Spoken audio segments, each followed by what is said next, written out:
Vekilim, Sayın Rektör Yardımcım, Sayın Dekanım ve protokolümüzün kıymetli üyeleri, üniversitemizin değerli akademisyenleri ve kıymetli öğrenciler, İlahiyat Fakültemizin hazırlamış olduğu ve Profesör Doktor Şaban Ali Düzgün hocamızın sunacağı Geleceğin Dini, Dinin Geleceği başlıklı konferansa hepiniz hoş geldiniz.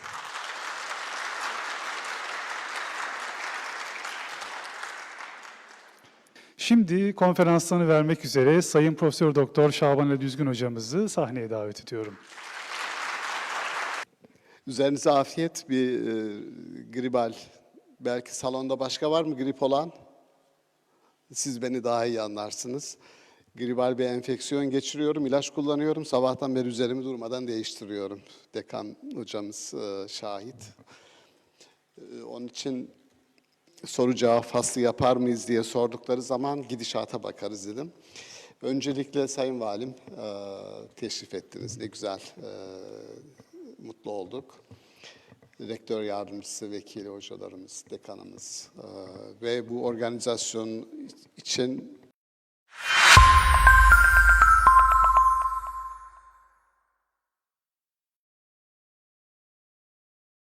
Sayın Valim, Sayın Rektör Vekilim, Sayın Rektör Yardımcım, Sayın Dekanım ve protokolümüzün kıymetli üyeleri, üniversitemizin değerli akademisyenleri ve kıymetli öğrenciler, İlahiyat Fakültemizin hazırlamış olduğu ve Profesör Doktor Şaban Ali Düzgün hocamızın sunacağı Geleceğin Dini, Dinin Geleceği başlıklı konferansa hepiniz hoş geldiniz.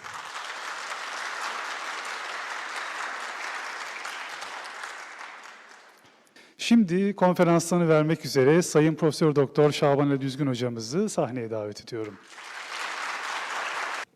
üzerinize afiyet. Bir gribal. Belki salonda başka var mı grip olan? Siz beni daha iyi anlarsınız. Gribal bir enfeksiyon geçiriyorum, ilaç kullanıyorum. Sabahtan beri üzerimi durmadan değiştiriyorum. Dekan hocamız şahit. Onun için soru cevap faslı yapar mıyız diye sordukları zaman gidişata bakarız dedim. Öncelikle Sayın Valim teşrif ettiniz. Ne güzel, mutlu olduk. Rektör yardımcısı, vekili hocalarımız, dekanımız ve bu organizasyon için oldukça emek sarf eden Samet hocamıza ben başta teşekkür ediyorum. Böyle bir platformda bir araya geldik. Paylaşacağız inşallah. Umarım bir saatlik bir planlama yapıyorum, zihnimde sunum yapayım istiyorum. Ondan sonra imkanı olursa hocalarımızın, biliyorum çok değerli arkadaşlarımız, hocalarımız var burada, katkılarını, öğrencilerimizin de sorularını almak isterim. Şimdi konuşacağımız konunun gelecek, bir defa şöyle bir cümle kuralım. Bu cümle bana mı ait bilmiyorum ama bir yerde yazdım, bir yerden mi aldım çok emin değilim. Sık okuyunca böyle karıştırmalar olabiliyor. O da şu, insan artık olmayan ile henüz gelmeyen arasında bir yerdedir. Bu aslında çok ağır bir yapıdır. Artık olmayan, yani geçmiş, mazi, inanılmaz bir şekilde geri gelmesi sıfır ihtimali bir şey. Kur'an-ı Kerim'deki hasret kavramını burada kullanır. Ya hasreten alel ibad. Kendilerine verilen zamanı değerlendiremeyip kaçıran insanlara yazık olmuş. Dolayısıyla geçmişle ilgili böyle bir durum var. Geçmiş gitti ve geri gelmesi mümkün değil. Hasret duyuyoruz.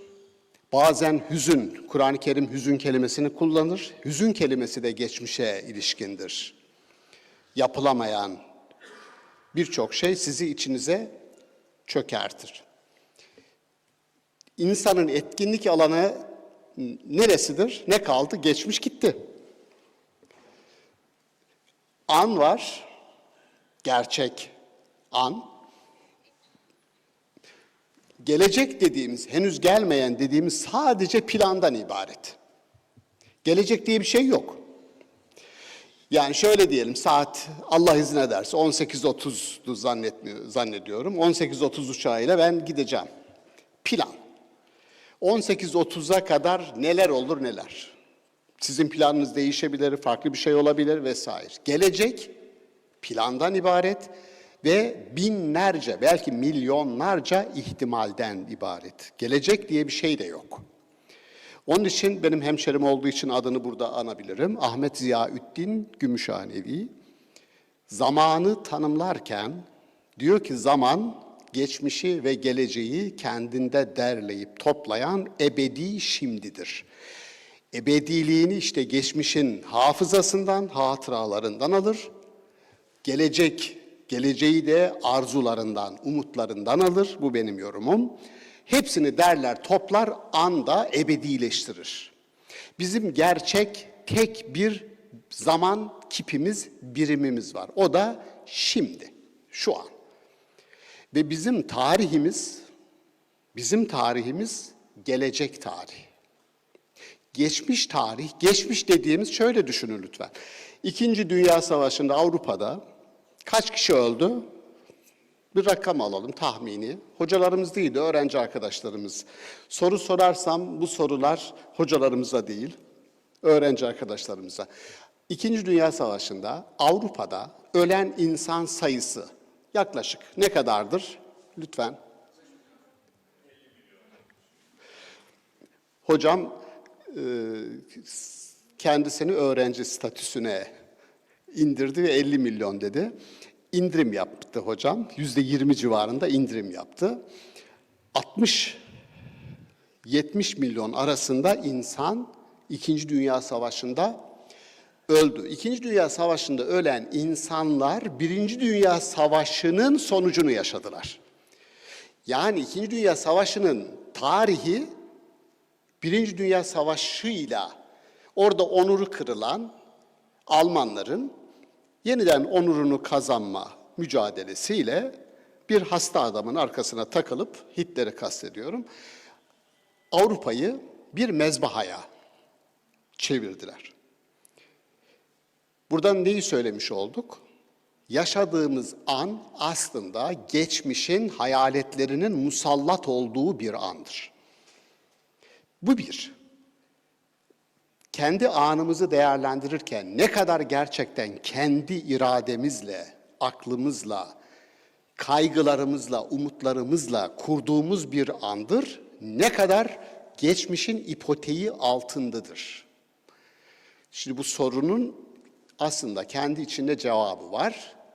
Özellikle gelenekli toplumlarda, hafızalı toplumlarda bir tarihsel amnezi yaşamıyorsa, bir tarihsel jemevü yaşamıyorsa, onu mahsus söyledim, hafızası diriyse ve çok kurbandan oluşan bir tarihi varsa, tarihin ipoteği altındadır. Önce geleceği konuşmak için geçmişin bu ipoteğini konuşmamız ve bununla yüzleşmemiz lazım. Tarihsel amnezi dediğim, jemevü dediğim şu. Hepinizin bildiği bir kelime var, dejavü. Bütün salon bilir dejavüyü. Ama salondan çok az kişinin bildiğini düşündüğüm yine bir Fransızca kelime var. Je me vu. O da şu. Şu bardağı elime alıyorum. Normalde bu ne işe yarar? Fakat bunu elime aldım birden Allah Allah ya ben bu nedir? Bu ne işe yarar diye bir kayıp. Bu jemevü. Dejavüde tekrar yaşıyorsunuz hissi var ya. Burada boşluk var. Bu ne işe yarardı? Silindi, gitti. Şimdi tarih, gelenek, ipotek, buraya musallat olma kelimelerini mahsus kullandım. Geleceği kurabilmemiz için önce bir yüzleşme, ben buna kolektif tövbe adını verdim. Kolektif tövbe. Ne demek kolektif? Kolektif tövbe mi olur diyebilirsiniz. Tövbe bireyseldir. Hayır. Bir milletin, bir geleneğin kendi geçmişiyle yüzleşmesi, kendi geçmişiyle yüzleşmesi ve orada bir travma, bir trajedi varsa o travmayı atlatması, bunun için yasını tutacak ve atlatacak. Sürekli onunla yaşamayacak. Bu tipik bir insanın, ya diyelim ki bir çocuğumuzu kaybettik. Bir insanın başına gelebilecek en büyük acı değil midir? Çocuğumuzu kaybettik. Öldürüldü ya da hastalıktan öldü. Yapılması gereken nedir? İki şey. Bir teselli, iki umut. Hayat devam ediyor. Üçüncüsü yok. Teselli ve umut. Bakara suresi 57. ayette Kur'an-ı Kerim travmanın en büyüğünü yaşayan, zulmün en büyüğünü yaşayan, sürekli çöllerde sürgün gezmek zorunda kalan, bu tarihsel arka planıyla da en fazla zulüm gördüğü için şu anda da en büyük zulümleri başkasına yapan İsrailoğullarını, Yahudileri anlatırken Tih çölünde bu adamlar dolaşıyorlar, sürgündeler. Travma, bakın bir millet, bir ulus travma yaşıyor.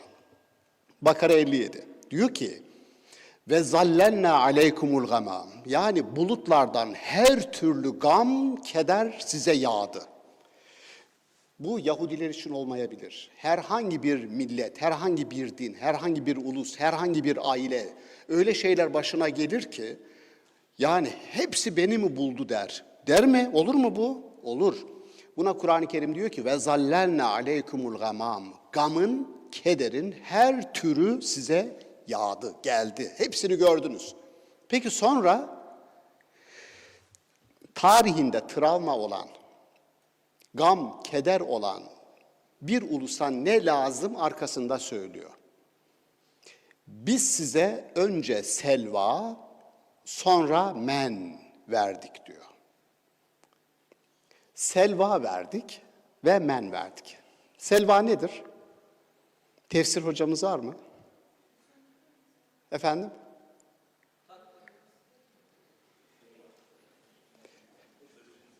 Kim diyor?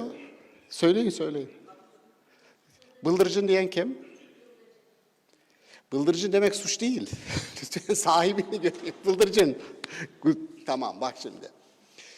Diyor ki biz size bıldırcın ve kudret helvası verdik. Kelime selva, bıldırcın diye tercüme edilen kelime selva.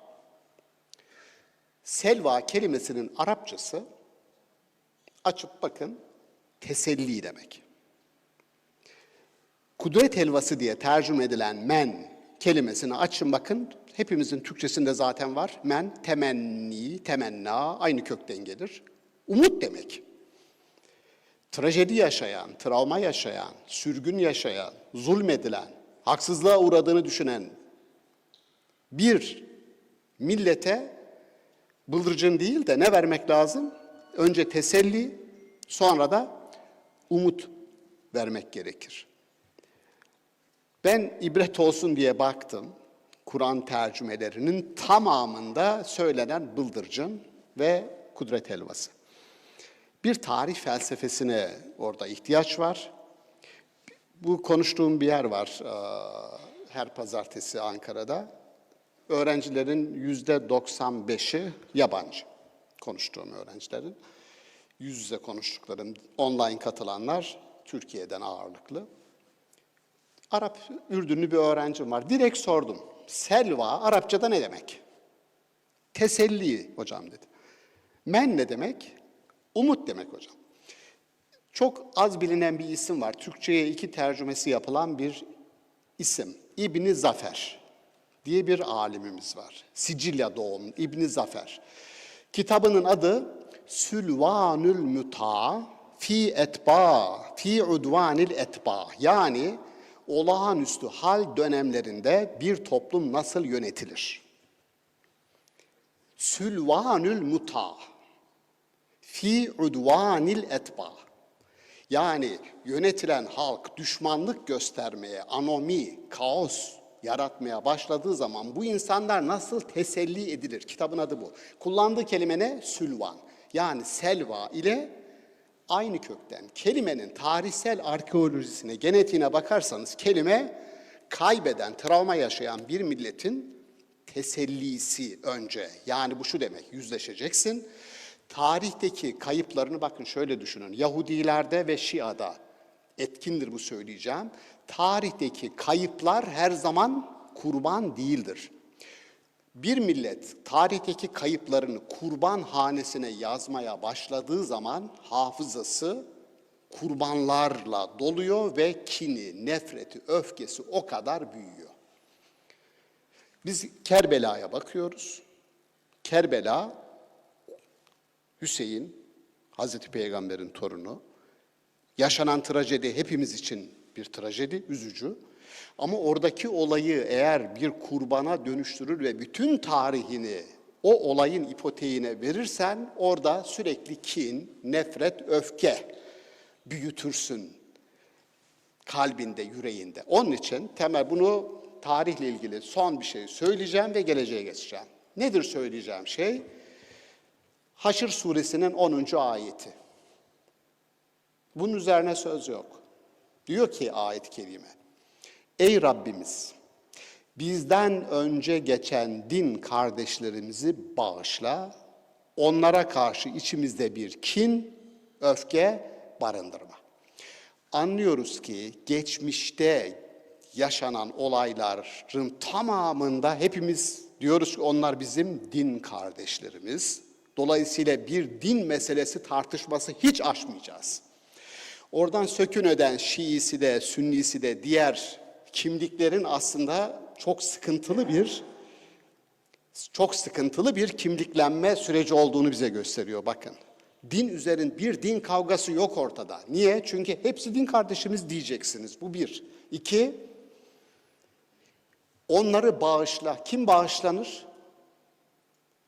Suçlu, hatalı davranan insana bağış talep edilir. Demek ki bir hata yapılmış. Bu da tipik tarihe bakarken ders almak için bakıyorsunuz bir hata var.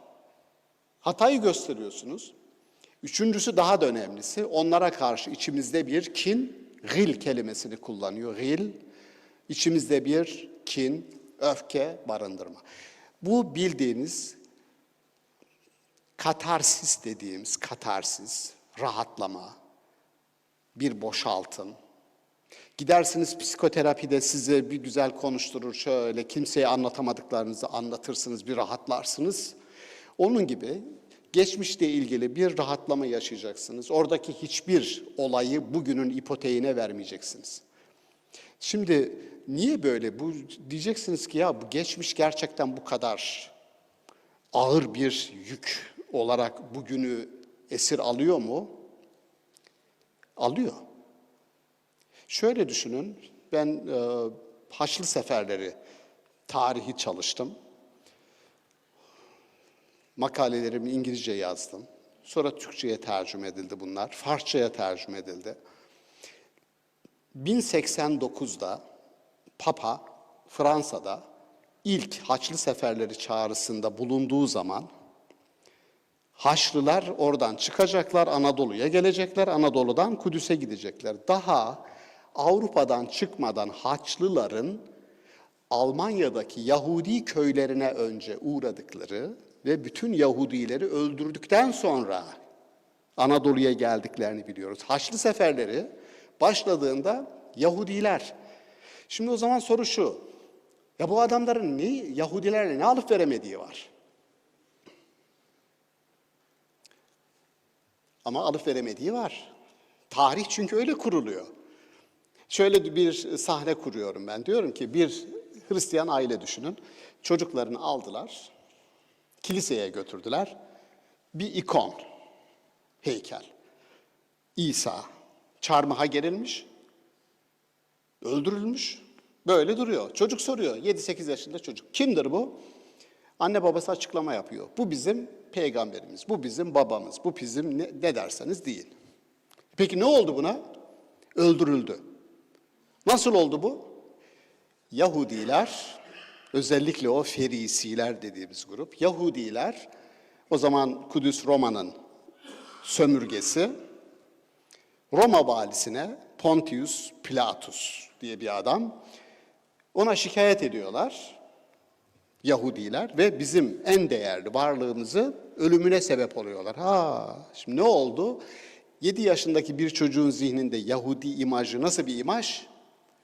En değerli varlıklarının öldürülmesine sebep olan adamlar. O zaman Yahudi tarihi, Hristiyanlarla Yahudiler arasındaki tarih, Yahudilerin kıyıldığı bir tarihe dönüşür Avrupa için bakarsanız. Tarih bugünü esir alıyor. Bizim kendi kültürümüz açısından Haşr suresi 10. ayet öncelikle şunu, bir tarihle yüzleşme, kin, nefret havuzu olarak orayı görmeme, bunu öğretecek. Yani şöyle düşünün arkadaşlar, çoğunuzun belki haberi yoktur.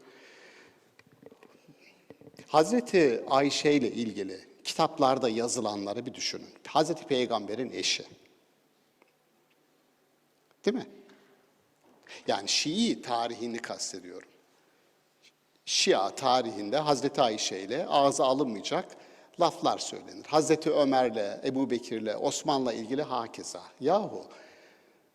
Oysa tarihte geçen hepsi bir defa şu büyük bir kurtuluştur. Kabul, rıza kavramı. Yani bu tarih ve bu geçti. Bu bizim ne kadar tarihimiz? Efektif tarih denilen bir tarih var. Efektif tarih. Yani sizin etkin olarak, kurucu olarak rol aldığınız tarih. O sizin tarihiniz mi? Siz mi sebep oldunuz ona? Hayır. Bizim tarihimiz gelecek tarih diyorum. Bundan sonraki. Dolayısıyla onu konuşacağız. Ama bunu konuşmak için, geleceği kurmak için öncelikle geçmişle bir barışmak lazım. Geçmişte yapılan hatalar varsa onların affını istemek, onunla yüzleşmek lazım, taşımamak lazım. Kişisel olarak da böyle. Bir kişisel örnek vereceğim, sonra geçeceğim oraya. Kişisel tarihimizde bile biz çok büyük bir travma yaşamış olabiliriz eskiden. Yaptık bir şey, çok kötü bir şey yaptık. Yapmamamız gereken bir şey yaptık. Ne yapabiliriz? Yani bir insan kötü ne yapabilir? Bu salondaki insanlar kötülük nedir bilmedikleri için cevap veremiyorsunuz. Efendim? Katil olmak mı? Bu salondakiler kötülük nedir bilemez dedim. En büyük kötülük örneğini verdiniz siz. Bizi katil çok büyük bir. O çok büyük bir. Gerçi Aliye İzzet Begoviç hapishanede yattı birkaç sene biliyorsunuz. Hatıralarında yazıyor. Diyor ki hücre, daha doğrusu koğuş arkadaşlarım katillerden oluşuyordu. Hepsi onurlu insanlardı diyor. Yani hırsızı, zanisi, onlarla yüz kızartıcı suç işleyen adamlarla beraber yatmadım diyor. Katillerle yattım, onlar onurlu insanlardı diyor. O anlamda biraz da Karadeniz'de bulunmanın getirdiği bir şey olsun. Bu örneği alalım. Ve benim vereceğim örneğe de uyar aslında. Güzel. Çünkü bir katil örneği vereceğim. Hangi peygamber olmadan önce adam katletti? Hazreti Musa. Hazreti Musa 20 yaşına gelmeden bu olayı yaşıyor. Tartışma ya müdahale ediyor ve Kıpti, Mısır yerlilerinden birisini bir taş kafasına vurarak öldürüyor. Sonra kaçıyor, yakalanırsa öldürülecek. Medyen'e gidiyor, Şuayb peygamberin kızıyla evleniyor. 8+2 yıl. Sonra geri dönüyor. Dönerken de peygamberlik veriliyor kendisine. Ve 10 emirden bir tanesi şu: öldürmeyeceksin. Doğru mu? Bütün peygamberlere verilen. Bu inna nahnu nezzelne zikra ve inna lehu lehafizun. Zikri biz indirdik. Onu da biz koruyacağızdaki zikir bütün peygamberlere verilen mesajın özüdür. Onu Kur'an diye biz bazen alırız. O Kur'an'ı biz indirdik, onu biz koruyacağız diye. Zikir, Kur'an dahil bütün kutsal kitapların ana mesajıdır. O mesajda ne var? Öldürmeyeceksin, çalmayacaksın, zina etmeyeceksin vesaire. Bildiğiniz hem hukuk, hem ahlak, hem akıl, hem din. Bütün hepsini aynı çerçeve içerisine alan emirler bunlar. 10 emir dediğimiz emirler, ahlakın da, hukukun da, dinin de öngördüğü emirler. Hz. Musa'ya öldürmeyeceksin diyor ama Hz. Musa şunu diyor, yahu ben nasıl gider de insanlara öldürmeyeceksiniz derim, ben kendim öldürdüm. Bir insanın işlediği bir suçtan ya da günahtan dolayı ömür boyu suçluluk psikolojisiyle yaşamaması gerektiğini gösteren bir örnekle karşılaşıyoruz.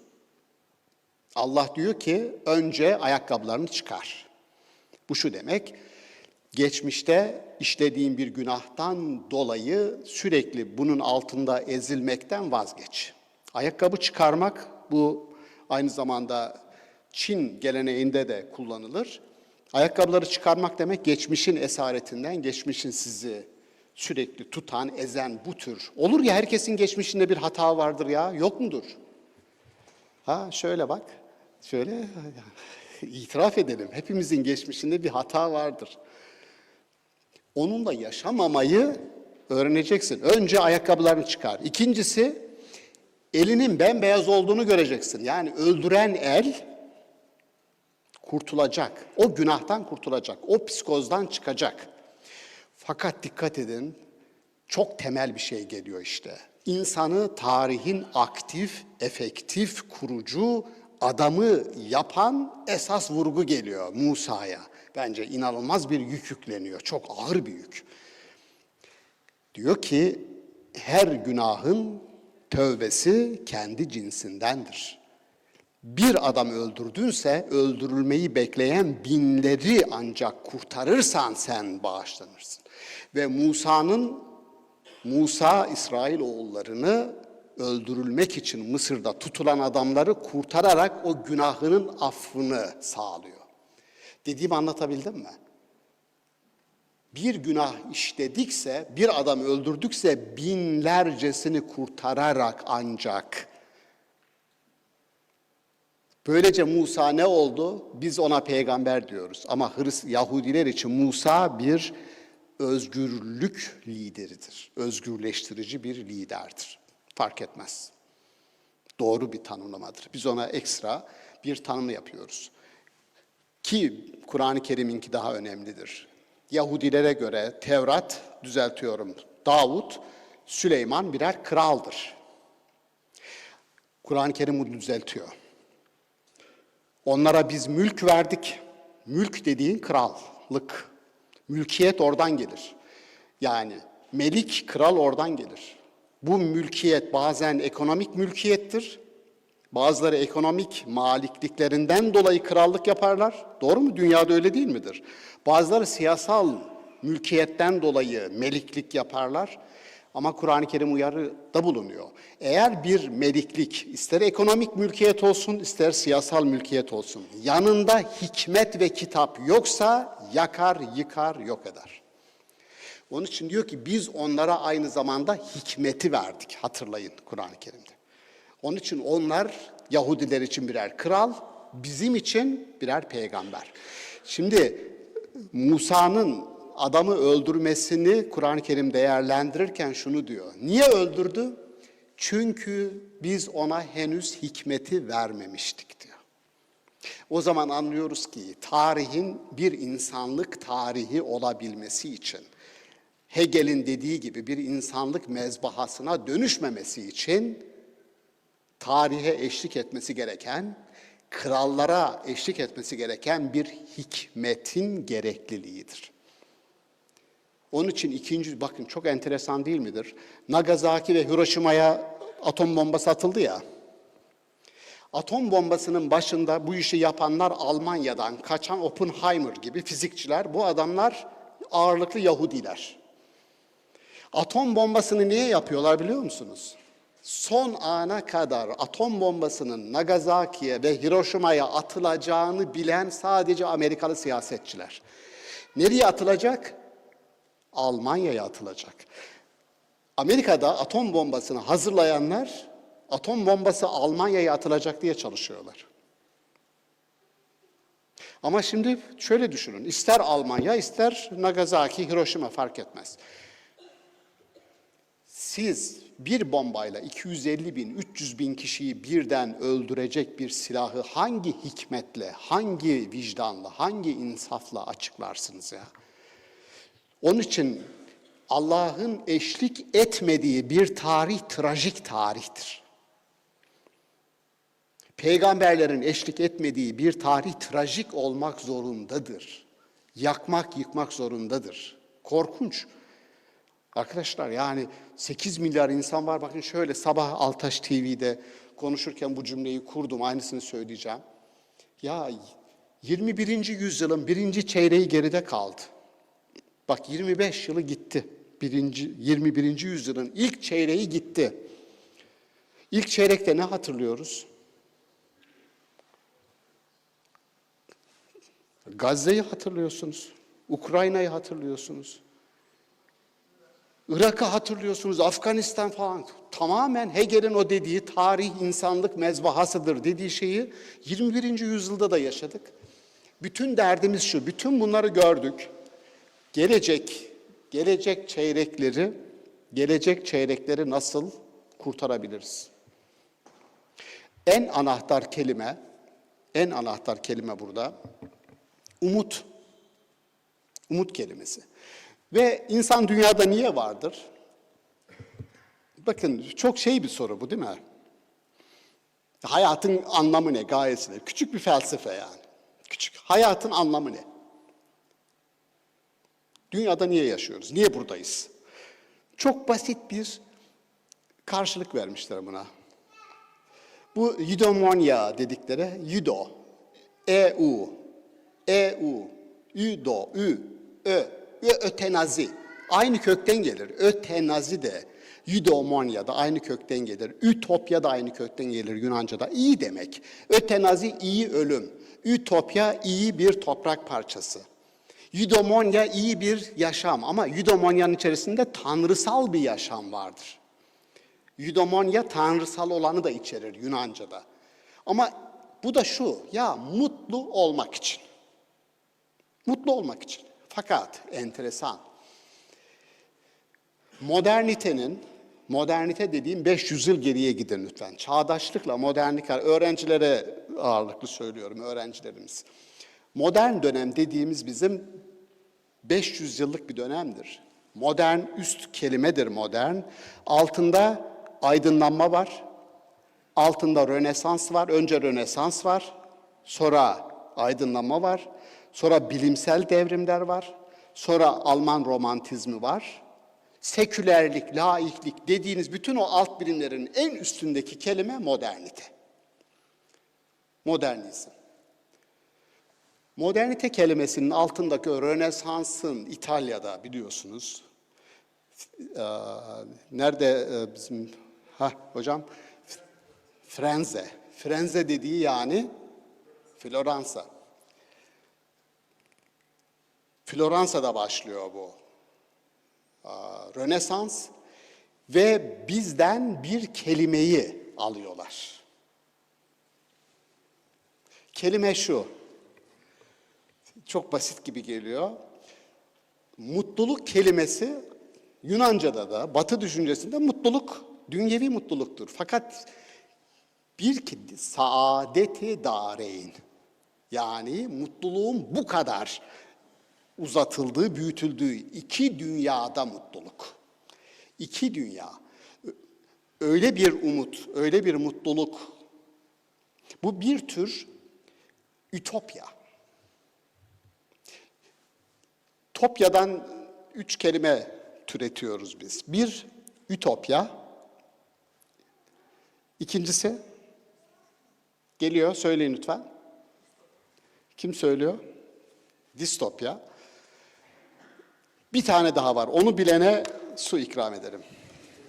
Az bir şey değil suya. Su gibi aziz ol. Arkasından doğa gelecek. O da ütopya iyi bir, yaşanılması arzu edilen bir topografya, yer, mekan. Distopya, yaşamasını hiç kimsenin istemeyeceği şartların olduğu bir toplum. İşte George Orwell'in 1985'i, Zamyatin'in Biz dediği romanı öyledir. Bir de Atopya diye bir şey var. Atopya öyle bir yer yok yani. Atopya. Öyle bir yer hiç olmadı. Şimdi ütopyamız nedir? Ya soru şu. Nasıl bir toplumda yaşamak istersiniz? Ya size deseler ki bir gelecek projeksiyonunda bulunun. Ya bir siyasi parti kurduk. Öyle düşünün. Daha pratik bir şey olsun. Bir siyasi parti kurduk, toplandık. İlk toplantımızı yapıyoruz burada. Bir hikaye yaratacağız. Hikayeye de herkesi ortak edeceğiz ki etkin olsun. Rol ataması yapacağız. Tamam, bir hikaye kuracağız. Nasıl bir toplum projeksiyonu var? Gelecek. Nasıl bir toplum isteriz? Ben size söyleyeyim. Sizin arzu ettiğiniz toplum, bizim arzu ettiğimiz toplum atopya, ütopya bile değil. Ütopya değil, ütopya mümkün. Atopya bu dünyada sanki mümkün değil. Fakat Kur'an-ı Kerim'in vaat ettiği cennet bir ütopya değil. Atopya. Niye biliyor musunuz? Şimdi şöyle düşünün. Ya çok üst standartta bir toplum istiyor. Çok üst standart. Sizin oğlunuzu öldüren bir katili karşınıza getiriyor devlet. Diyor ki kişiye karşı işlenen suç bu. Tamam. Senin bu adama verilecek cezayı belirleme yetkin var ve sana 3 tane alternatif sunuyorum diyor devlet. Varsayın. Oğlunuzun katili karşınızda. 3 ceza. Devlet diyorum da Kur'an-ı Kerim bunu söylüyor size. Kur'an-ı Kerim'de var biliyorsunuz. Katilin öldürülmesini talep edebilirsiniz. Hayır, öldürülmesini istemiyorum, ben diyet ya da tazminat istiyorum diyebilirsiniz. 3, ben bunu affettim diyebilirsiniz. Peki Allah hangisini istiyor? Allah affı önerir diyor. Ya bir adamın oğlunun katilini affedebilmesi için içindeki bütün kin, nefret, öfke, insanı insanlıktan çıkaran ne varsa hepsi bunlara bu suçlar, bunlara iveç tabirini kullanıyoruz. İveç, insanı eğrilten, doğruluktan, insanlıktan çıkaran, bütün içe çökerten değerlerin adı Kur'an-ı Kerim'de iveçtir. Bütün bu çökerten ne varsa hepsini toplumun bütün fertlerinden çıkarıp gönlünden, kalbinden atacaksınız. Ve böyle bir katil karşınıza geldiği zaman ona katil olarak bile bakmayacaksınız. Bir kurban olarak bakacaksınız. Bir kurban diye bakacaksınız. Affettim diyeceksiniz. Bunun olabilmesi için çok büyük bir çaba lazım. Bütün toplum fertlerinin bu şekilde yetişmesi lazım. Atopya dediğim o. Çünkü cennet nasıl tanımlanır Kur'an-ı Kerim'de? İnsanların birbirine karşı içlerindeki kin, nefret sökülüp atılmıştır. Sadık Hocam doğru mu? Bir tefsirciden. Bütün kalplerinden gil, kin, öfke, nefret çekilip atılmıştır. Şimdi şöyle düşünün, verdiğim çok basit hayattan örnek veriyorum ya. Ya trafikte bir insanın bir başkasının arabasına vurması mukadder olur yani. Çok doğal.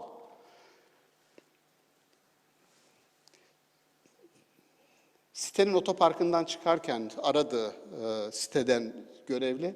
Hocam şu araç sizin mi? Evet. Bir şey oldu diyorum da ne oldu? İnşallah büyük bir şey olmamıştır. Çıkarken biraz kazıtmışlar aracı dedi. Peki aracı yaptırdık. Ya tamponu kazıtmışlar Allah'tan. Geçen hafta aldım tamirden fakülteye geliyorum. Arkadan indim. Arkadan dolmuş. Bildiğimiz dolmuş. Geldi küt dedim ya müsaade etseydiniz de bir gün hiç değilse bir gün dursaydı şu araç ya. Ama bu olayda elinde sopalarla, o sopalar Ankara'da satılıyordu bir yerde. Adı da Haydar'dı. Haydar satıyorlardı. Gördüm yani. Beyzbol sopaları bir benzinlikte satılıyor. Adları var her birinin. Araçta bir insanın bıçak, kasatura, beyzbol sopası barındırması ne demek Allah'ınızı severseniz ya? Trafikte insanların neden bahsediyoruz? Üst standartta bir toplum olacak. İçlerinde bir kin, nefret, öfke olmayacak. Cennet gibi bir yerden bahsediyoruz. İnsanlar diyor ki hocam siz neden bahsediyorsunuz? Bir ayetin anlamını verirken anlamını değiştiriyorum ayetin. Değiştirdim. Hüseyin Atay Hoca'ya, Allah rahmet eylesin hocamıza meali var. Dedim hocam siz böyle meal veriyorsunuz ama bu ayete. Şöyle bunun anlamını değiştirsek ne olur? Hocayla tartıştık. Nahvi, grameri, nazmı her şeyiyle tamam dedi. Bir sonraki çeviride ben de değiştireceğim dedi. Bunu Ali Bardakoğlu hocamızla bir ortamdayız. Ya dedi bu çok dedi ideal, çok güzel ama dedi bunun karşılığı olmaz dedi ya. Yani bu ya bir toplumda olmaz bu dedi. Dedim hocam doğru diyorsunuz gibi duruyor ama ideal olarak bizim öngörmemiz gereken bu. Bunu konuştuğum hocalarımız, sonra baktım Diyanet İşleri Başkanlığı yapmış hocalarımız. Açılış konuşmalarında bu ayetin anlamını değiştirdiler. Yani Mehmet Görmez Hoca hatırlıyorum. Bir açılış konuşmasında ayeti değiştirdiğimiz anlamı vermeye başladı. O da şu. Ve cezâ'u seyyi'etun misluha. Nasıl tercüme edersiniz? Bak çok basit bir Arapça. Ceza karşılık demek. Ve cezâ'u seyyi'etin bir kötülüğün karşılığı seyyi'etun misluha. Ona denk bir kötülüktür. Yani size birisi bir kötülük yaparsa ona denk bir kötülükle karşılık verebilirsiniz. Ama ayetin gerisi var. Kim affederse, demek ki yine geldik, Kur'an-ı Kerim bir af felsefesi üzerinden bir toplum kurmaya çalışıyor. Bir insanı affettiğinizde aslında ilk affettiğiniz kendinizdir. İlk faydası, affın ilk faydası affedenedir. Bir bakın, deneyin bir. Nefret ettiğiniz bir adamı nefret etmediğinizi, bağışladığınızı, kin duyduğunuz, birisini artık bıraktığınızı önce siz rahatlarsınız.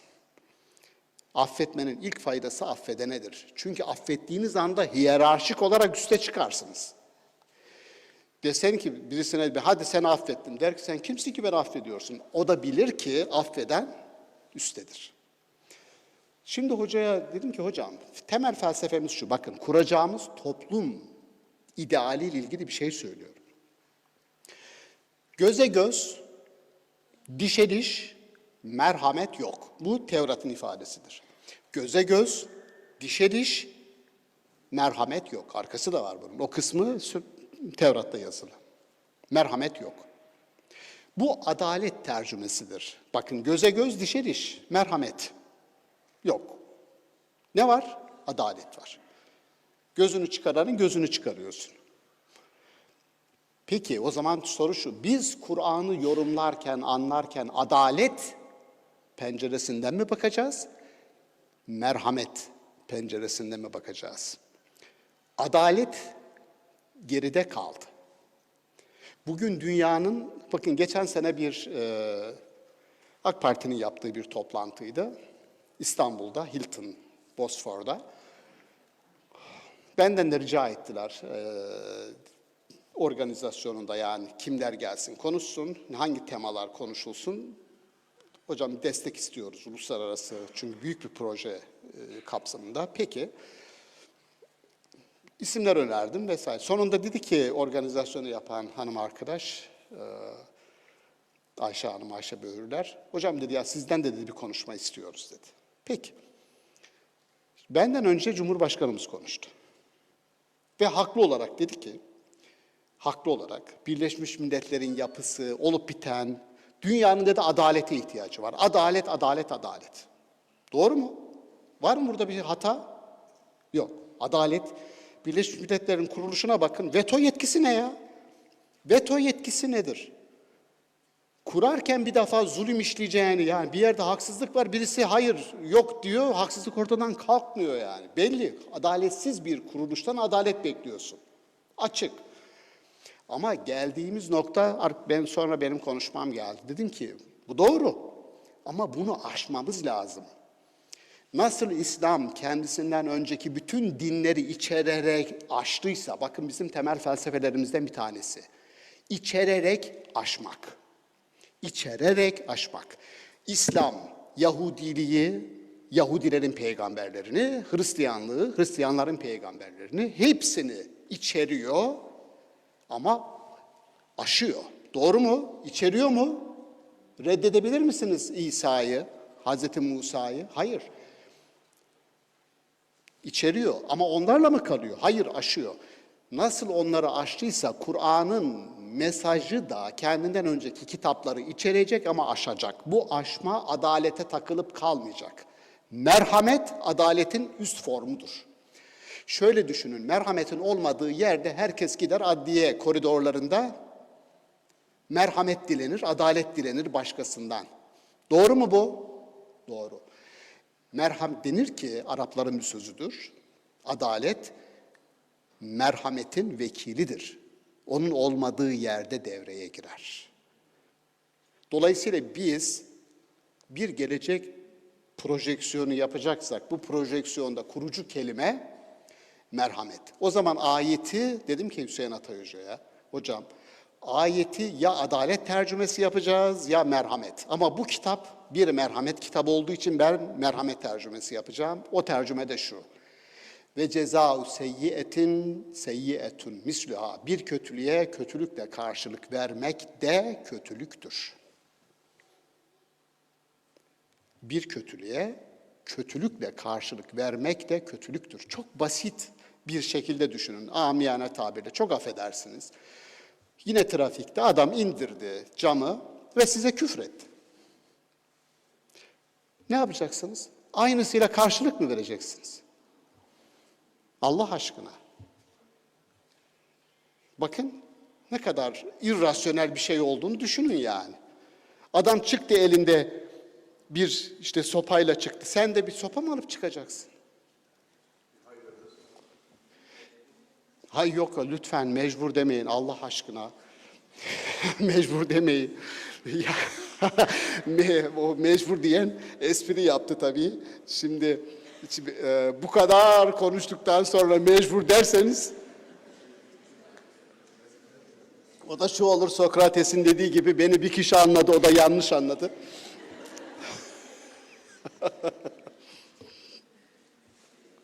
Merhamet. İhtiyaç hissettiğimiz o. Şöyle düşünün lütfen. Şimdiki toplumlar mesela, hatta demokrasiler. Toplum diyor, toplumun başına bir kelime ekliyor. Ne diyor? Adil toplum.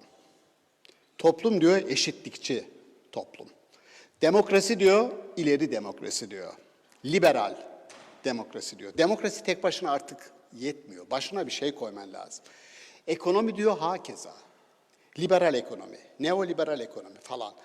Dolayısıyla şimdi ortada bir toplum var, millet var. Din söz konusu olunca, İslam söz konusu olunca, Kur'an söz konusu olunca o toplumun önüne tanımlayıcı nasıl bir kelime getirelim? Şunu söyleyebilirim size, Selçuklu'dan, Osmanlı'dan, Türkiye Cumhuriyeti'nin tecrübesinden hareket ederek şunu rahatça söyleyebilirim. Dünyada hiçbir milletin sahip olmadığı bir tecrübeye sahibiz. Çoğulcu, birlikte yaşam tecrübesi. Çoğulculuk, bu şu demek, benim gibi olmayan, rengi bana benzemeyen, benim gibi düşünmeyen, benim gibi giymeyen, benimle aynı dine inanmayan insanlarla birlikte yaşama tecrübesi var. Selçuklu'da var. Şöyle düşünün. Bağdat 1058'den itibaren Bağdat Selçuklular tarafından yönetiliyor. Selçukluların eğitim kurumları, nizamiye medreselerinin kurucusu, başındaki işte rektörü hepsi İranlı. Nizamülmülk, Cüveyni, Gazali. Kadılara bakın. Kunduri'nin yaptığını bir kenara bırakırsanız Şafiiler var, Hanefiler var. Çoğulculuk. Hazreti Peygamber'in aleyhisselamın Medine'ye geldikten 2 sene sonra, bakın tarihte eşi yok. Niye bunları parlatamıyoruz?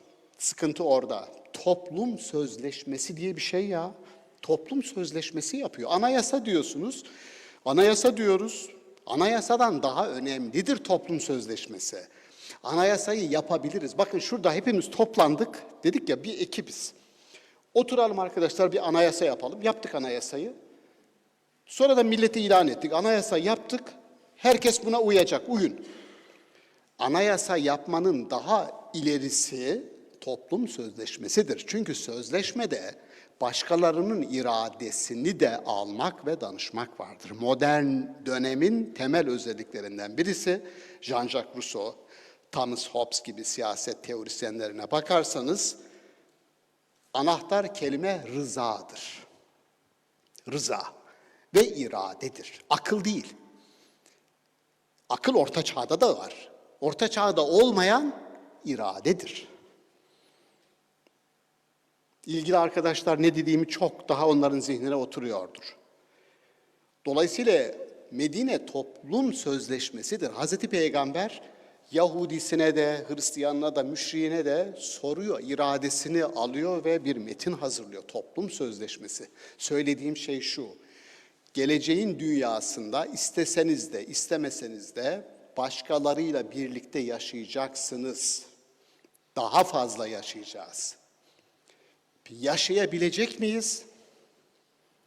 Hayatı birlikte inşa edebilecek miyiz? Arkadaşlar Avrupa'da ve Amerika'da edemiyorsunuz ya. Ölmeden önce Samuel Huntington, şu medeniyetler çatışması tezinin sahibi adam bir kitap yazdı, öldü. Who are we? Biz kimiz? Amerikalı kimdir? Hep şöyle baktılar çünkü Amerika'da bütün ırklar, dinler, herkes var. Amerika bir salata kasesi gibi. Herkes kendi kimliğiyle o kasede, işte soğanı orada ayrı duruyor, salatalığı orada ayrı duruyor. Yani bir mikserle hepsini birbirine karıştırmadın. Amerika böyle bir yer, herkes kendi varlığıyla. Adam dedi ki öyle değil dedi, bu o kadar ucuz değil. Bir adamın Amerikalı olabilmesi için kriterler var. WASP diyor. 1, white, beyaz olacak. Anglo-Sakson olacak, Protestan olacak.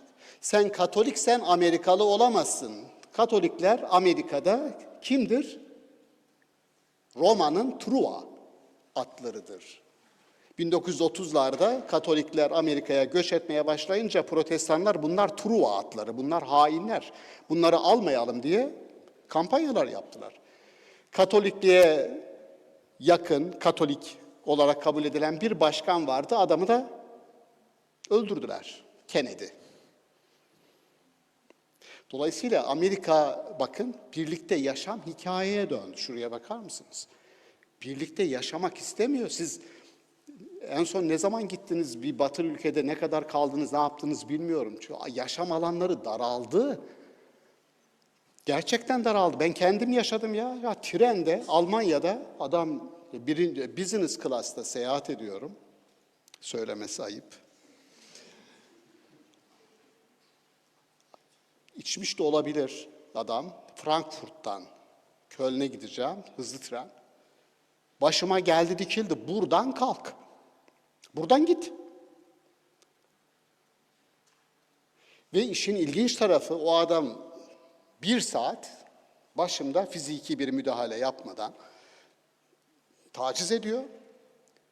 Kompartman ağzına kadar dolu. Hiçbir Alman, kardeşim sen ne yapıyorsun demiyor. Daha vahimi bu. Merhamet. Şimdi ne lazım? Bakar mısın? Bunu destekliyor. Onun için ben uyarıyorum arkadaşlar. Şimdi gideceğim yine Almanya'da bir İslamofobi ile alakalı bir forum var. Orada konuşmam var. Almanya'da bir fıkra anlatıyorlar. Diyorum, uyarıyorum arkadaşlar. Almanlar diyorlar ki bir Yahudi ile bir Müslümanın farkı nedir Almanya'daki? Almanlar diyorlar ki Yahudiler dersini aldı, Müslümanlar henüz almadı. Bunu aklınızın bir köşesinde tutun dedim arkadaşlara da dediler ki hocam bu bizim aklımızdan hiç çıkmadı ki. Şimdi nereden geldik buraya? Dünya birlikte yaşamaya ne kadar müsait? Burada tek bir kültür buna müsait. Bakın Hristiyan kültürü müsait değil. Yahudilik hiç değil zaten. Buna tek bir kültür imkan veriyor arkadaşlar. Bizim tek değerli ihraç markamız çoğulculuk ve birlikte yaşam. Sadece bunu parlatsak yeter. İnsanlar birlikte yaşamak istemiyor. Abartıyor muyum? Az söylüyorum, inanın. Osmanlı'nın yönettiği toprakların ilk geldiğinde %80'i gayrimüslimdi. Anadolu'ya geldiğinde %80'i gayrimüslimdi. Yani farklı kültürlerle birlikte yaşamı kurdu bu tecrübeyi. Dolayısıyla şuradayız arkadaşlar. Yavaş yavaş da toparlıyorum.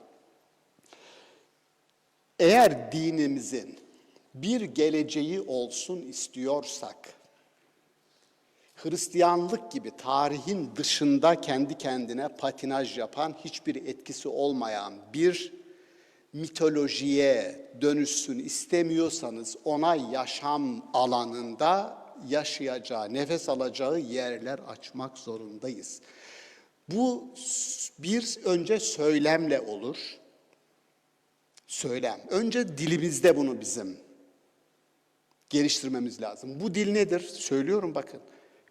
Her vaizin, her imamın mutlaka hutbesinde tartışmasız merhamet kelimesi, birliktelik kelimesi, hakkaniyet kelimesi, adalet kelimesi. Yani şöyle diyelim.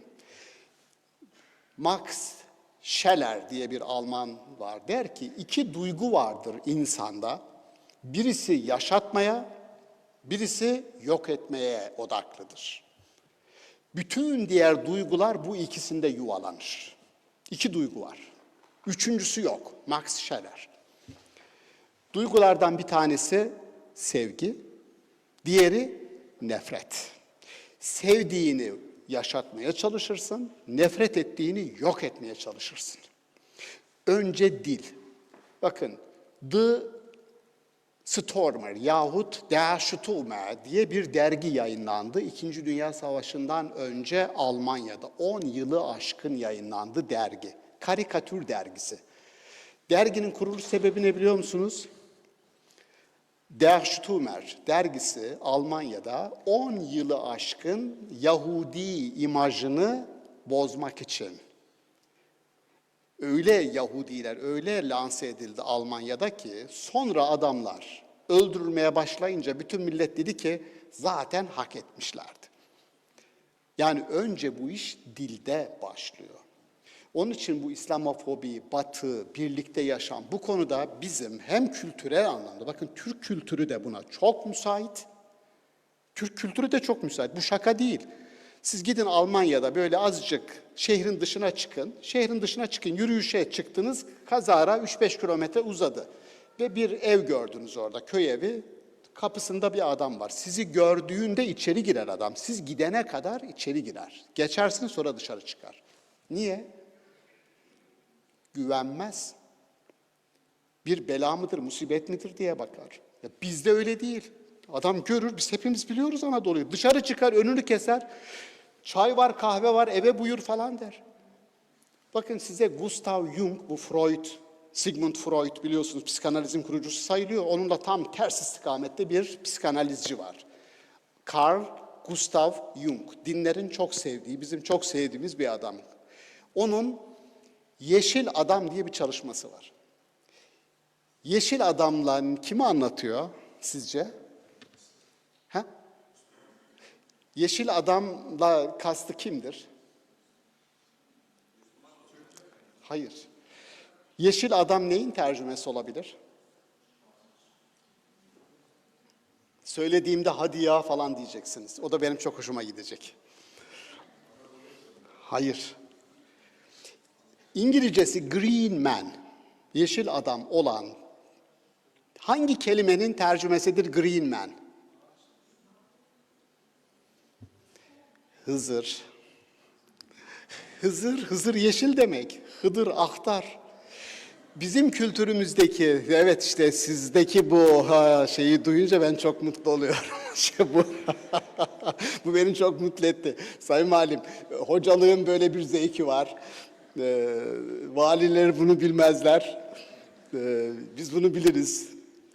Herkesin bildiği bir şeyi onlara yeniden öğretmek yani. Herkes biliyor zannediyor Hızır'ı ama Hızır'ın yeşil adam olduğunu yeni öğrendik. Doğru mu? Ahtar, Hızır adam. Doğrusunu söylemek gerekirse itiraf edeyim. Ben de Jung'un ilk yazısını Green Man, yeşil adamı görünce dedim ya İslam yeşil adam, bu yeşil adam ne anlatıyor bu falan. Okuyunca fark ettim Hızır'ı anlatıyor. Diyor ki Afrika'da bir yere yolum düştü. Müslüman bir topluluk. Adamlar aldılar böyle altında üstünde kalıyorlar, izzet, ikram falan her türlü. Dedim ya siz bilmediğiniz, tanımadığınız bir adama bu kadar niye izzet ikramda bulunuyorsunuz? Dediler ki bizim kültürümüz bize şunu öğretti. Her gördüğün adamı Hızır belle. Vay dedim bu Anadolu'dan oraya gitmiş olabilir. Çünkü ona sizin için bir imtihan vesilesi olabilir. Yani bir adama, yabancı, gariban bir adama kol kanat mı geriyorsun? Yoksa kendi haline bırakıyorsun mu? Bizde işte bakın. Dolayısıyla bu bir kültür. Önce insan felsefesi olacak. Bir insan felsefesi olacak. Bizim buralarda yani burada yok ama büyük üniversitelerde var. Biz konuşurken yani sınıflarımızda var. Ankara İlahiyat'ta da var. Benim başka yerlerde öğrencilerim de var. Siyahi öğrencilerimiz var. Bol miktarda siyahi öğrenci. Hiç konuşurken rahatsız olacaklar hiç aklımıza gelmez. Çünkü onlar için biz böyle bir cümle hiçbir şekilde kurmayız etmeyiz. Kültürümüzde yok yani. Doğru mu? Gerçi espri olsun diye söyleyeceğim. Black Theology diye bir teoloji var. Black teoloji, siyahi ilahiyat yani. Şöyle başlıyor.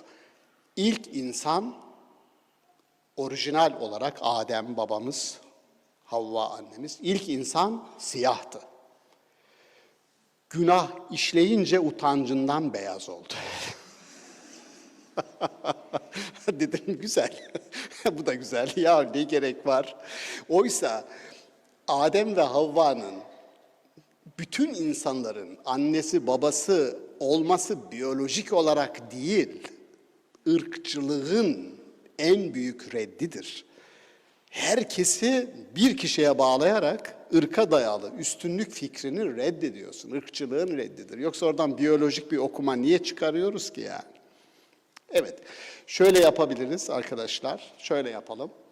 Ben vaat ettiğim gibi 1 saat dedim, bir 10 dakikada süreyi geçirdim. Söyleyeceklerim bu kadar. Dikkatiniz için ben teşekkür ediyorum. Bir 10-15 dakika hocalarımızdan varsa mikrofonumuz, Sayın Valimizden hediye takdimi sırasında konuşma alacağız.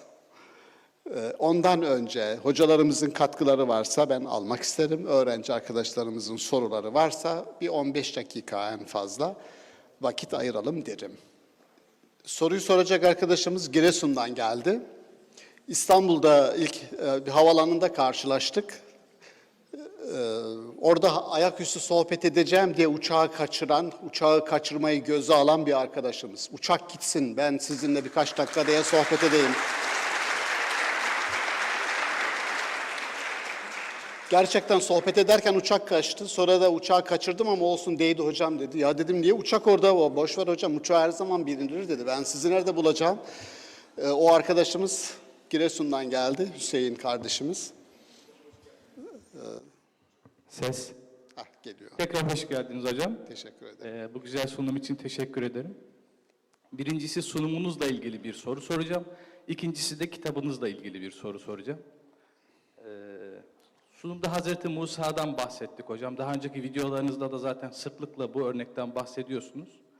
Ayakkabısını çıkarması ve elinin beyaz olması, elinin aklaşmasının günahlarının affedildiğine delil olduğunu söylüyorsunuz ama hocam öldürülen Kıpti açısından baktığımızda ve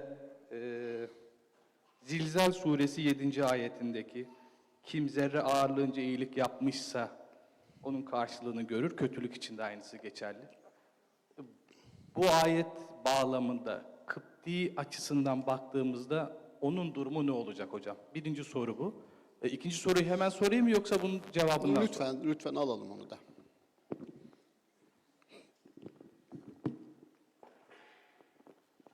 Hocam Sarp Yokuş'un eteğinde insan kitabınızın 134. sayfasında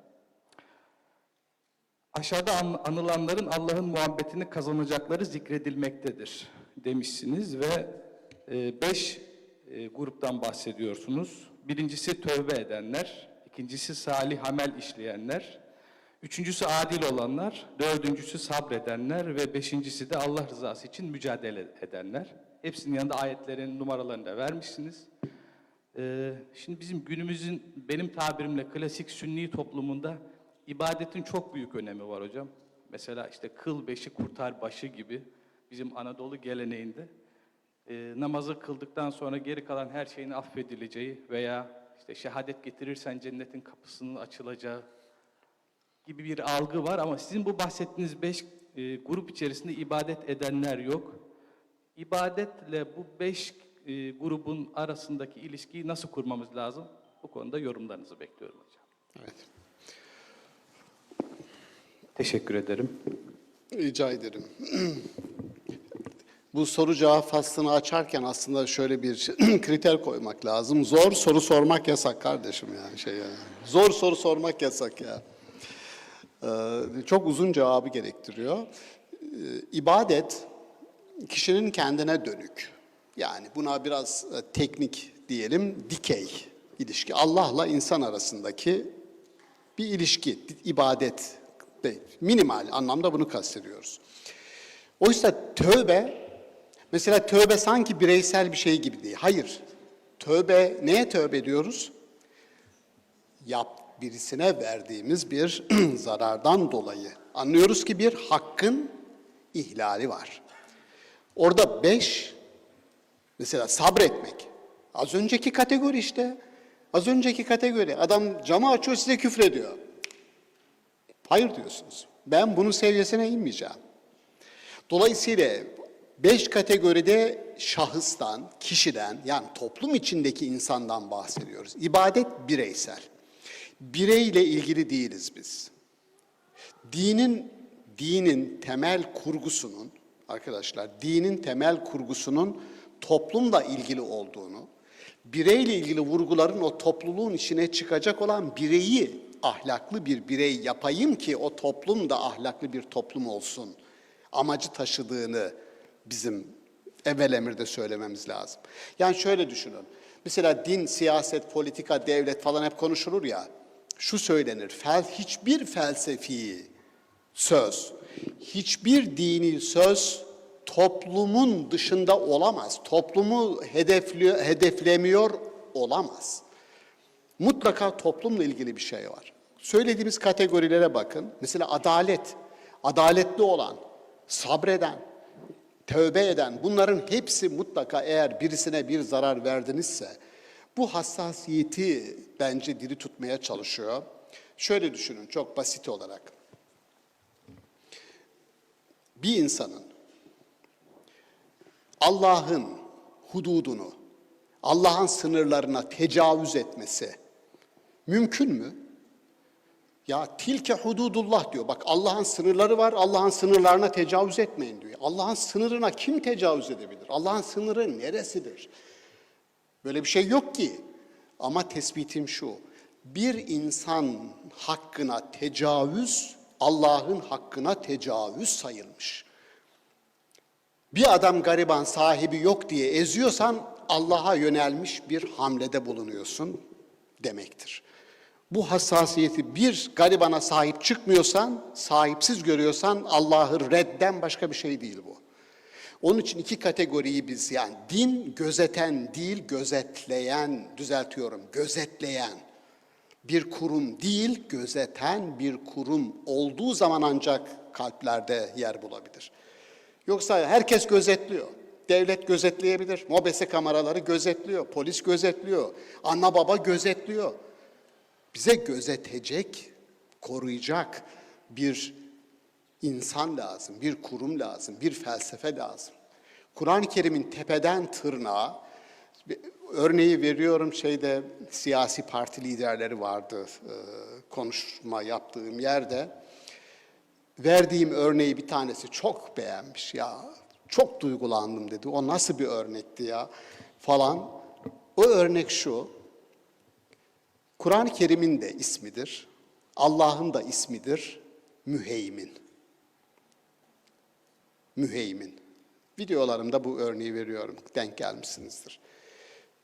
Bir ağacın tepesindeki yuvayı düşünün. Bir kuş yuvası. Yavru kuşlar var. Ağızlarını açıyorlar, cek cek bekliyorlar yani. Yuvanın üzerinde de ana kuş bir uçuş yapıyor.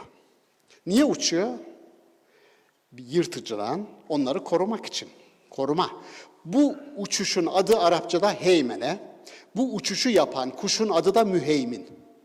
Yani yavrularını yırtıcılardan kurtarmak için sürekli uçuş yapan, sürekli onları gözeten ana kuş. Allah bu ismi kendisine isim yapmış. Ben müheyminim demiş, varlığın üzerine titrerim. Kur'an-ı Kerim müheymindir, hakikatin üzerine titrer. Şimdi bu felsefeyi biz içselleştirdiğimizde insanlara sunacağımız bir felsefemiz, bir dilimiz vardır diye rahatça oturabiliriz. Aksi takdirde oturacak yerimiz de yok, yatacak yerimiz de yok olur. Hüseyin kardeşim. Teşekkür ediyorum soru için. Uçağı kaçırdın, onun parasını sayın valime tamam diyor. Ama geçti artık onlar. Yine tövbeden bir soru soracağım hocam. Kolektif tövbeden bahsettiniz.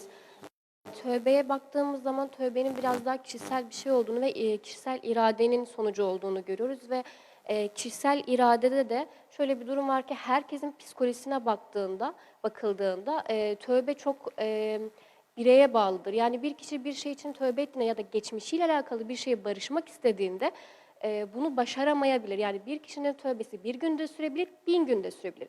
Toplumun tövbesi ise toplum olarak bakıldığında kolektif tövbeye yani bu aslında kolektif tövbenin imkansızlığını ortaya getiriyor. Dolayısıyla da bir toplumun geçmişiyle barışamayacağın düşüncesini akla getiriyor. Hani burada toplumun tövbesi, toplumun geçmişle barışması nasıl meydana gelecek? Bireysel olarak bunu insanlar yapabilirler. Fakat toplumun bu geçmişle barışması ya da tövbesi imkan dahilinde görünmüyor gibi aslında. Sorun budur.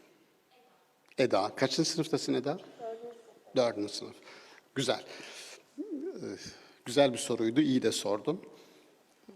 1 saat 20 dakika bunun olabilirliğini anlattım Eda. Ama çok ikna olmadım diyor Eda. Çıkışta konuşalım Eda.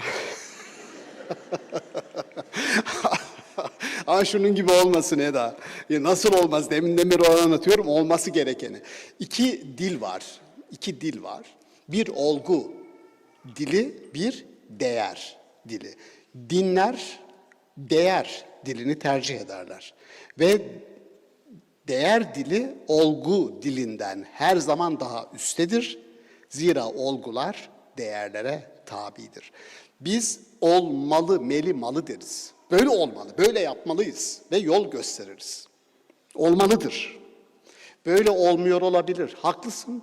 Binlerce yıldır böyle gidiyor ve binlerce yıldır biz bunca peygamber, bunca filozof, bunca akil adam geldi gitti söylediler. Sanki hiçbir şey söylenmemiş gibi yine aynı davranıyoruz. Haklısın. Maalesef. Ama yapılması gerekeni, ya bizim için tarih müthiş bir tecrübe zenginliği içeriyor. Bunu bir daha yaşamamak için ben tarihsel olarak, bak Eda, şunu bu vesileyle söyleyeyim. Geleneğimiz var. Hem milli olarak hem dini olarak. Gelenekli toplumlarda 2 şey var. Bakın yüzleşiyoruz. Yüzleşiyoruz. Bir köken var, 2 gaye var. Köken. Mesela Hazreti Peygamber asr-ı saadet bir kökendir. Gaye ne? Nereye? Bizim gayemiz ne? Nasıl bir toplum var edeceğiz? Deminden beri konuşuyoruz. Daha özgür, daha adil, daha paylaşımcı, daha çoğulcu, kendisi için istediğini başkası için de isteyebilen, şiddet dediğimiz ister dilsel ister bedensel her türlü şiddeti dışlayan ideal bir toplum peki. Ama şöyle kabul edilir. Köken, burada ya kökenci tarih tezi vardır ya gayeci. Kökenci tarih tezi şunu söyler. Kökenden uzaklaşırsan bozulursun. Gayeci tarih tezi şunu söyler. Kökenden uzaklaşmazsan ideali yakalayamazsın. O zaman ne diyor? Kökene bağlıyız. Peki kökenden kastı ne? Asr-ı saadete göre döneceğiz. Şimdi iki tez çatışmaya başladı. Dini tarih tezleri döngüsel, sürekli geriye dönme arzusundadır. Geriye dönelim. İlerlemeci tarih tezi, hayır daha iyiye gitmemiz lazım. Daha iyiye gitmek için de kökenden uzaklaşmamız lazım. Üçüncü bir tarih tezi var, spiral tarih tezi. Ara ara geriye döneriz ama spiral gibi düşünün lütfen. Geriye dönersiniz ama ilerlersiniz. Spirale de gerek yok. Doğrudan benim tarih anlayışım.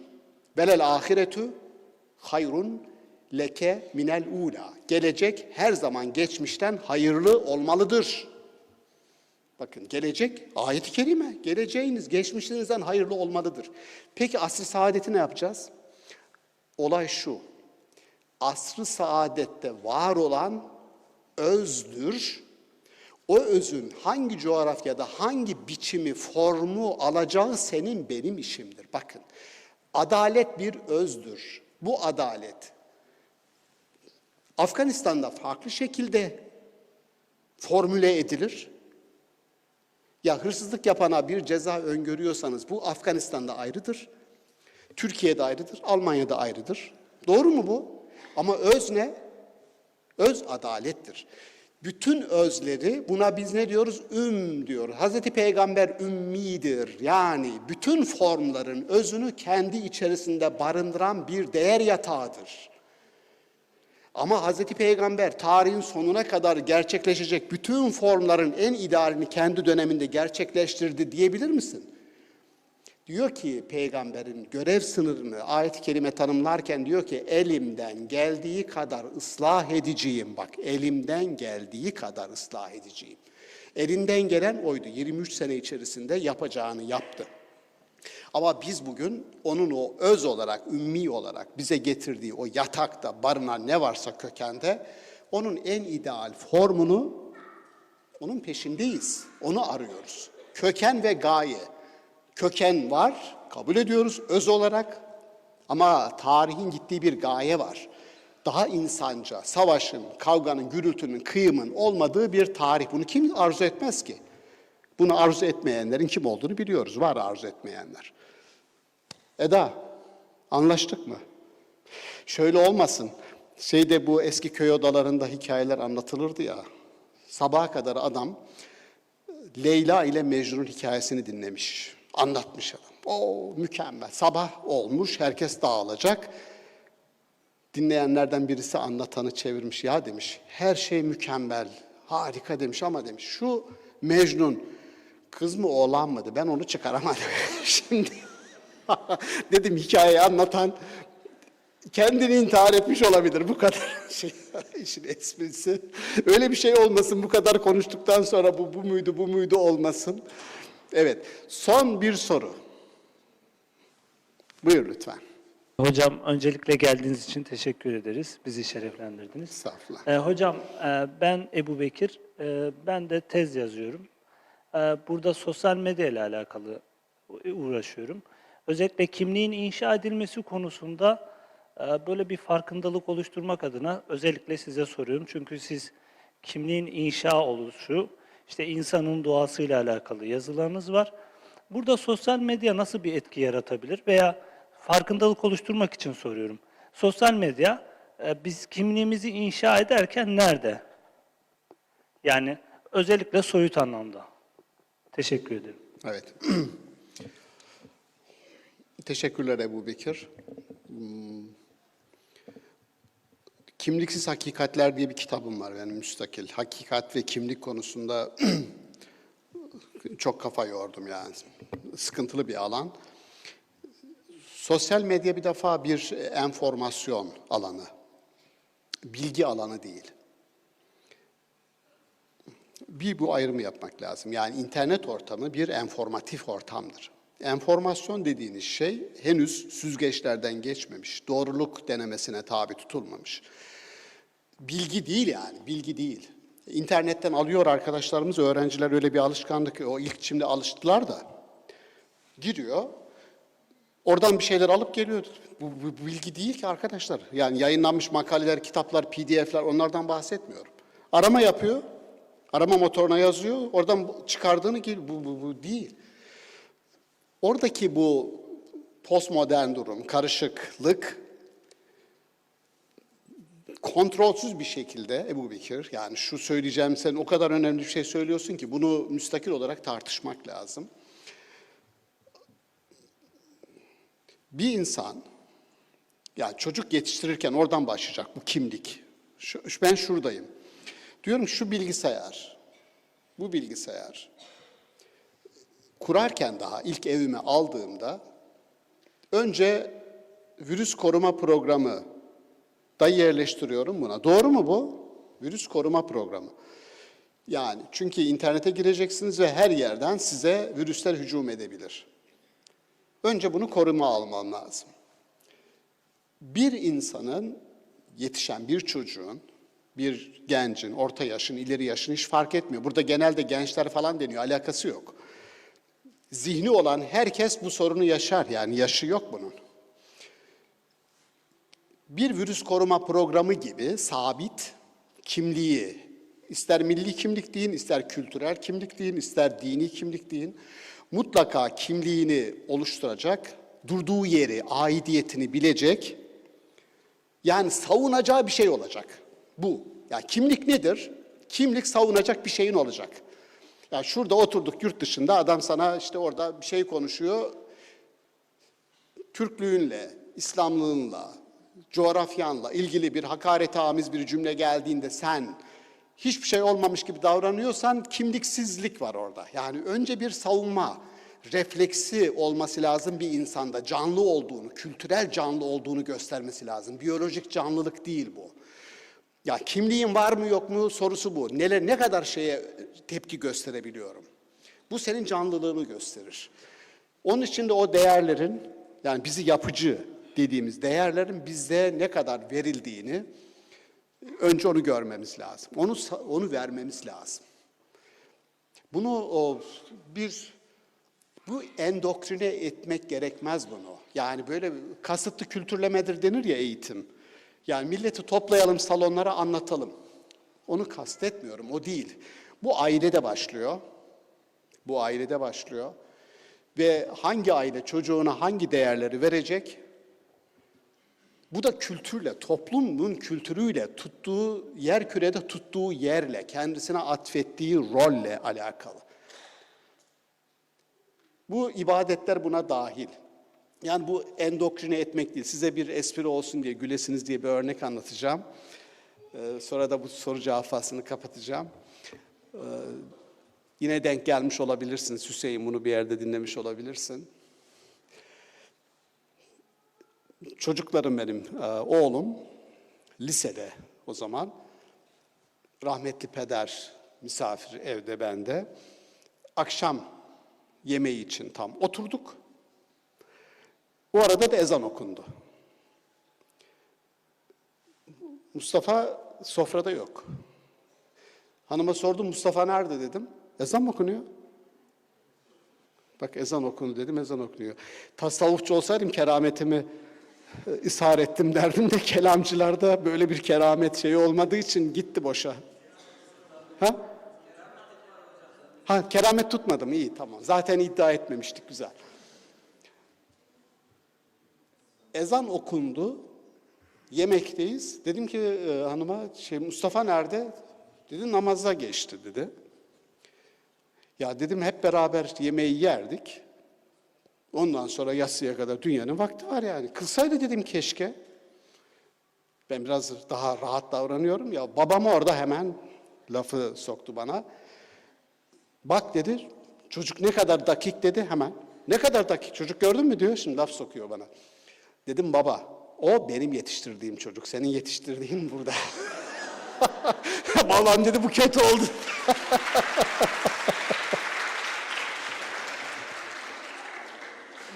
Evet arkadaşlar teşekkür ediyorum. Sorularınız çok güzeldi, çok değerliydi. Sağ olun. Hocalarımızdan var mı? Arkadaşlarımızdan, hocalarımızdan katkı? Yok. Ali Hocam, Sadık Hocam var mı? Lütfen. Birer cümle kurun lütfen. Buyurun lütfen. Hocam öncelikle hoş geldiniz. Sağ olun hocam. Rektörlüğümüze, dekanlığımıza, anabilim dalı başkanlığımıza, emeği geçen arkadaşlara teşekkür ediyorum. Sağ olsunlar. Can kulağıyla dinledim. Teşekkür ediyorum. Siz anlatırken Yüce Kur'an ve Peygamberimizin bilebildiğim kadarıyla kendi bilgim dahilinde şöyle bir süzgeçten geçirdim zihnimi. Merhamet toplumu diye de çok güzel bir kavram aklıma geldi. Hakikaten Yüce Kur'an'da Allah bize hatta ayetlerin sonunda Gafurur Rahim, merhamet kelimesi böyle affedici, merhametle, affetmeyle hep ayetler böyle bağlanır. Allah yücedir, affı sever, o affeder şeklinde. Verdiğiniz örnekte de hakikaten katile onu diyor affederseniz bu çok daha iyidir şeklinde. Fakat toplumsal gerçekliğe bakıldığında kamu hukuku denilen yani toplumun gününü ve geleceğini koruma anlamında da yani İslam'ın yine Kur'an-ı Kerim'de azab-ı elim, şedidül igab şeklinde yani göze göz, dişe diş şeklindeki Kur'ani ayetlerde İslam'ın böyle Hristiyanlıktaki gibi Hristiyanlığın bozulmuş şeklindeki bir yüzünüze bir şamar, bir tokat atıldığında diğerini çevirin şeklindeki bir anlayışta değil, Yüce Kur'an'da اِعْدِلُوا فَحْكُمْ بَيْنَ النَّاسِ بِالْعَدْلِ فَحْكُمْ بَيْنَ النَّاسِ بِالْحَقِّ şeklinde yine insanlar arasında adaletle hükmediniz. Çok güzel ifade ettiniz. Teşekkür ediyorum. Sağ olun, eksik olmayınız. İşte İslam'ın adaletini, İslam'ın adaleti çerçevesinde o hak edene hak ettiği cezayı verme ve ama merhamet toplumu, merhametle yaklaşma bağlamında günümüze geliyorum. İfade ettiniz, Haçlıların önce Yahudileri öldürüp ondan sonra bu tarafa doğru geldiklerini ve o Yahudilerin Müslümanlara sığındığını, tarihi süreçte Yahudilerin varlıklarını Müslümanların koruduğunu çok iyi biliyoruz.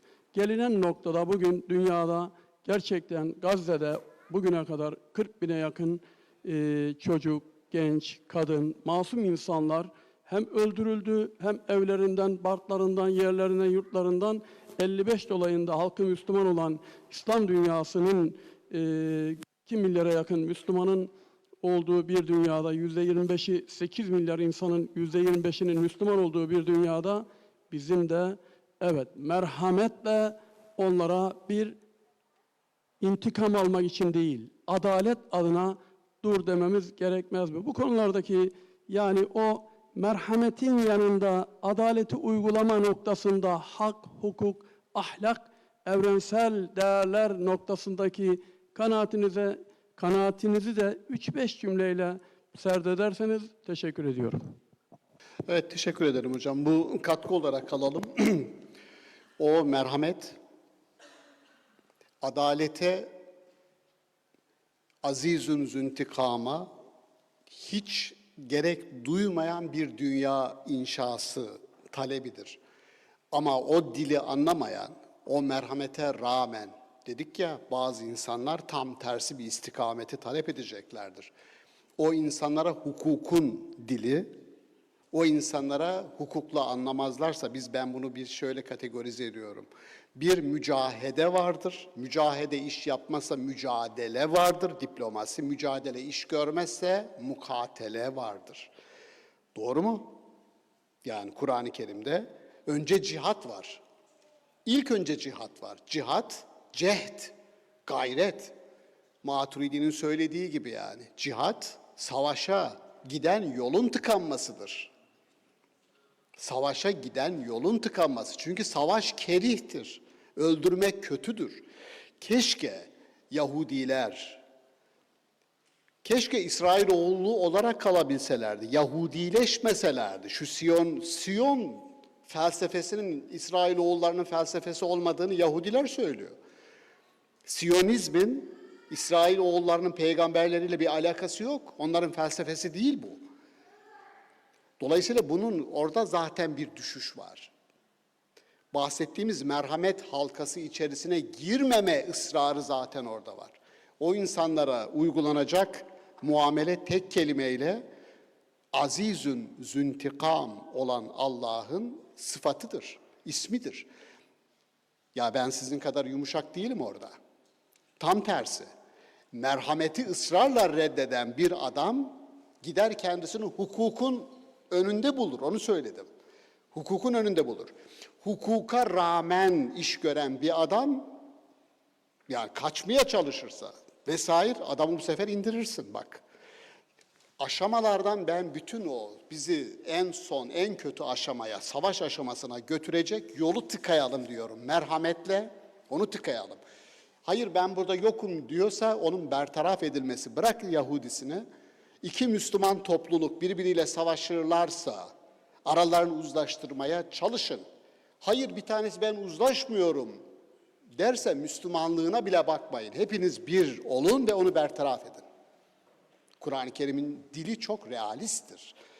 Bu söylediğim merhamet vurgusu bütün bu süreçlerin başını tutması gereken, suyun başını tutması gereken değerdir. Böyle bir değer hakim olursa bunları konuşmayız. Söylemek istediğim o. Aksi takdirde şu değildir. Yani çok pasif.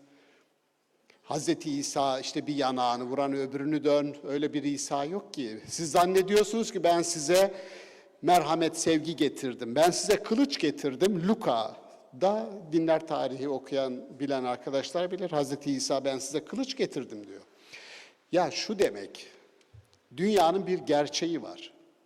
Ama o gerçek illa yaşadığımız 21. yüzyılın ilk çeyreği gibi olması gerekmez. Bir şey önerin arkadaşlar.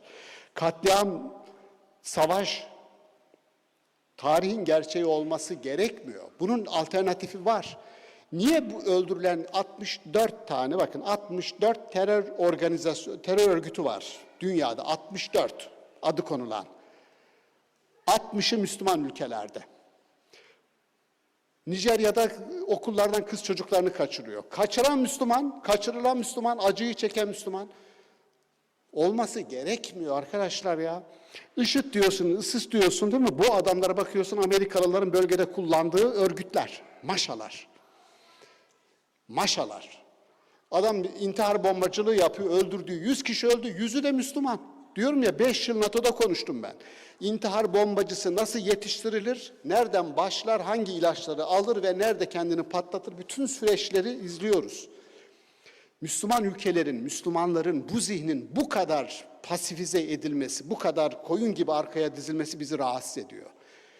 60 terör örgütünün büyük kısmının maşa olduğunu, bunu ilan etmek lazım ve bunları bertaraf etmek lazım. Söylemek istediğim bu. Yani olay çok boyutlu. İşin politik tarafı var, ekonomik tarafı var, kültürel tarafı var, dini tarafı var. Ama ya bu insanların, ben Türkiye gerçeğinde Diyanet İşleri Başkanlığındaki arkadaşlara da diyorum. Siz eşitlik, hakkaniyet, özgürlük, merhamet, sevgi, barış, bu kelimeleri Türkiye'de din ile birlikte kullanın. Bir defa Türkiye'deki bir iç barışı bunlarla bir yakalayın arkadaşlar. Ondan sonra da dışarıya bakalım. Söylediğim o. Teşekkür ediyorum hocam katkı için ve soru için. Evet. Arkadaşlar.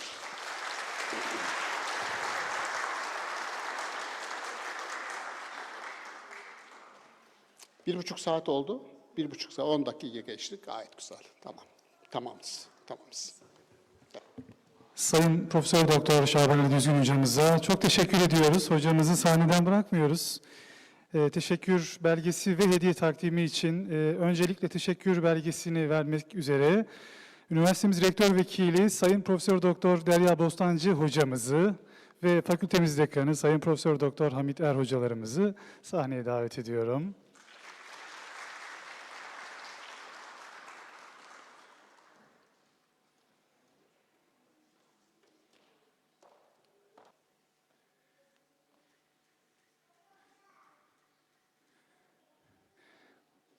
Hocalarımızı sahnemizde tutmak istiyorum.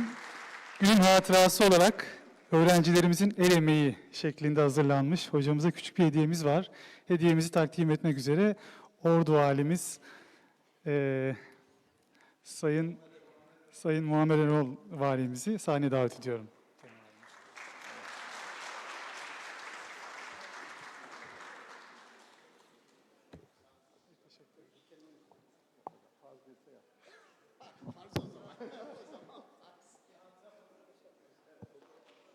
Sahneye hocalarımızla beraber hatıra fotoğrafı çektirmek için diğer hocalarımızı davet ediyoruz.